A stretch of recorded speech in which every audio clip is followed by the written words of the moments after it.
Ribuan warga Kota Makassar mengikuti Jalan Sehat yang digelar pada Sabtu 26 Agustus 2023.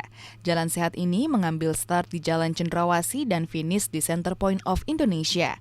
Jalan Sehat yang digelar salah satu universitas ini mengambil tema mengabdi bagi negeri, terus melaju menuju kampus unggul. Selain mendorong untuk bisa hidup sehat, Jalan Sehat ini juga menawarkan berbagai hadiah yang menarik. Dan melalui kegiatan Jalan Sehat ini kita melakukan kegiatan bersama dengan masyarakat Kota Makassar untuk semakin mengakrabkan UKI Paulus dengan masyarakat di Kota Makassar. Berapa peserta tadi? Peserta tadi kurang lebih 1.500. Terus tadi kan ada juga hadiah-hadiah seperti apa? Hadiah-hadiah tadi ya hadiah kita serahkan dari pimpinan UKI Paulus, juga dari mitra-mitra. Hadiah utama berupa 2 motor.